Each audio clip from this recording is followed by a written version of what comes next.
Hormuz প্রণালীর উপরে pressure পড়লে অবভিয়াসলি ইন্ডিয়ার উপরে প্রেশার পড়ে। ট্রাম্প যদি যেটা চেয়েছে সেটা করে ফেলতো, তাহলে আজকের ডেটের এই অবস্থা তাকে ফেস করতে হতো না। দেখুন, একটা মাঝবয়সী বৃদ্ধ লোক কেন প্রেস কনফারেন্সে বসে একে ওকে থ্রেট করছে, এটা তো তার মানসিক ভারসাম্যের ব্যাপার। অর্থনৈতিকভাবে ইউএসএ ধাক্কা খেয়েছে, এবার এই ধাক্কাটা কতটা পাওয়ারফুলি খেয়েছে সেটা বলাই বাহুল্য, কিন্তু খেয়েছে। এবং এটা খেয়েছে বলেই বারবার জাস্টিফাই করার চেষ্টা করছে যে উনারা কতটা পাওয়ার পজিশনে আছে, ইনারা কতটা পাওয়ার পজিশনে নেই। হচ্ছে আমার কথা, তৃতীয় বিশ্বযুদ্ধ অনেক আগে শুরু হয়ে গিয়েছে। তৃতীয় বিশ্বযুদ্ধ গোলাগুলি কোনো রকম অন্য অধিষ্ঠানে চলছে সেটা নয়। তৃতীয় বিশ্বযুদ্ধ চলছে ইকোনমিকে ডিপেন্ড করে, ফুয়েলকে ডিপেন্ড করে, এনার্জিকে ডিপেন্ড করে। তৃতীয় বিশ্বযুদ্ধ চলছে পাওয়ার পলিটিক্সকে ডিপেন্ড করে। সুতরাং তৃতীয় বিশ্বযুদ্ধ অনেক আগেই শুরু হয়ে গিয়েছিল। সেই বিশ্বযুদ্ধের যে আমরা যে অ্যাঙ্গেলটায় বিশ্বযুদ্ধকে ভাবতে অভ্যস্ত, সেই অ্যাঙ্গেলটা পাল্টে গিয়েছে, এবং তার জন্যেই আমরা হয়তো কোথাও গিয়ে একটা বুঝতে অসুবিধা হচ্ছে যে তৃতীয় বিশ্বযুদ্ধটা অ্যাকচুয়ালি হচ্ছে না, আগে থেকে শুরু হয়ে গিয়েছে বা সর্ট অফ। তো সেখানে আমার মনে হয় তৃতীয় বিশ্বযুদ্ধ অনেক আগেই শুরু হয়ে গিয়েছে। সেই বিশ্বযুদ্ধের মেন প্লেয়ারদের মধ্যে সবথেকে বড় প্লেয়ার হচ্ছে ইকোনমি, এবং সেই ইকোনমিকে সামনে রেখেই একটা ভয়ঙ্কর রকম খেলা শুরু হতে চলেছে, এবং তার জন্য আমাদের সবাইকে প্রস্তুত থাকা উচিত।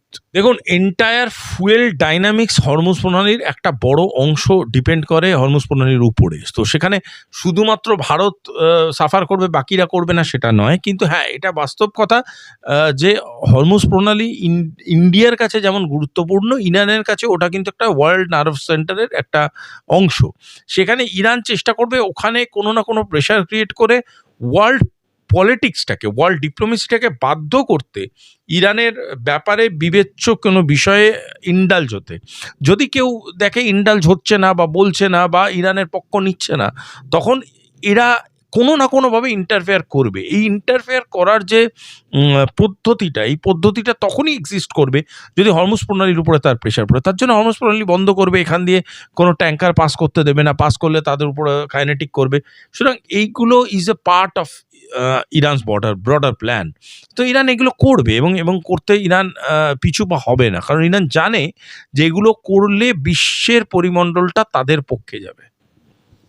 দাদা, দেখলাম কিছুদিন আগে প্রধানমন্ত্রী ইসরায়েল থেকে ঘুরে আসলেন, তারপরে এরকম ঘটনা কোনো রকম সংযোগ কিছু আছে বলে দেখতে পাচ্ছেন?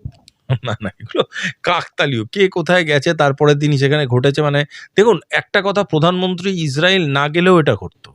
পয়েন্টটা হচ্ছে এখানে ইসরায়েল যেই ঘটনাগুলো ঘটিয়েছে, সেই ঘটনাগুলো ইসরায়েল ঘটাতে চেয়েছে, ইসরায়েল ইন্টারভিন করতে চেয়েছে, সেজন্যই ইসরায়েল এই ঘটনাগুলো ঘটিয়েছে। এরকম তো নয় যে আমাদের ভারতবর্ষ বা নরেন্দ্র মোদী গেছে বলে কোনো একটা ইনফ্লুয়েন্স করেছে বলে অ্যাটাকটা হয়েছে, সেটাও নয়।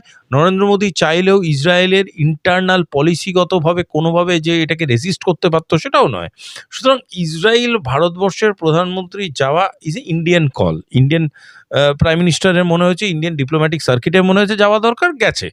এবার ইসরায়েল কেন ইরানকে অ্যাটাক করেছে সেটা তো ইসরায়েলের ইন্টারনাল কল। সেখানে তো ইন্ডিয়া সেই সভারেন্টিতে ইন্টারফেয়ার করবে না, কিন্তু ইন্ডিয়া কোনোভাবে সেই সভারেন্টিকে ইন্ডালজও করবে না। সুতরাং অ্যাজ এ হোল এই সিচুয়েশনটা পুরোপুরি অন্যরকমভাবে অ্যানালাইসিস করাটা প্রয়োজনীয়। এখানে ইন্ডিয়ার সাথে কোনো ডাইরেক্ট ইনভলভমেন্ট আছে এরকম নয়। এটা হওয়ার ছিল, এটা আপনি মিলে বাধা দিতাম বা আটকাতাম সেটা নয়, এটা হওয়ার ছিল। যখনই ওয়ার্ল্ড ফুয়েল ডাইনামিক্স চেঞ্জ হচ্ছে, তখন বলাই বাহুল্য কোনো না কোনোভাবে ওয়েস্টার্ন ইন্টারেস্ট, ইউএস ইন্টারেস্ট এবং ডিপ স্টেট কোথাও না কোথাও গিয়ে সেখানে ইন্টারভিন করতো, এবং সেখানে এজেন্ডার লড়াই হবে, ন্যারেটিভের লড়াই হবে, সেখানে লড়াই হবে বিভিন্ন রকম আদর্শের, বিভিন্ন রকম এমন রাষ্ট্রের যারা খুব একটা আদর্শকে গুরুত্ব দেয় না। সুতরাং as a whole humongous amount of distrust, humongous amount of difference in opinion, এইগুলো থেকে এই ধরনের কাইনেটিক হওয়াটা শুধু সময়ের অপেক্ষা ছিল। আর আজকের ডেটে যেটা হলো, এবং এটা আরও বৃহত্তর আকার নিতে পারে বলে আমার ধারণা। ভারতবর্ষের কাছে তেল যেমন তেলের বাই রুট ভারতবর্ষ অনেক দিন থেকে তৈরি করে নিয়েছে, এবং এটার অনেক রকম কারণ, এটার অনেক রকম অ্যাঙ্গেল আছে, এই অ্যাঙ্গেলগুলোর মধ্যে একটা বড় অ্যাঙ্গেল হচ্ছে রাশিয়ার থেকে তেল আনা, এটার একটা বড় অ্যাঙ্গেল হচ্ছে বিভিন্ন রকম দেশ থেকে তেলের আমদানি করা। হরমুজ প্রণালীর উপরে প্রেশার পড়লে অবভিয়াসলি ইন্ডিয়ার উপরে প্রেশার পড়বে, কিন্তু তার জন্যে ইন্ডিয়া ফুয়েল ক্রাইসিসে চলে যাবে এটা আমি মেনে নিতে রাজি নই। হয়তো দাম এধার ওধার হবে, হয়তো দামের ফারাক পড়বে, এটা বাস্তব। এটা শুধু ভারতবর্ষে পড়বে বলে তো না, গোটা পৃথিবীতে পড়বে।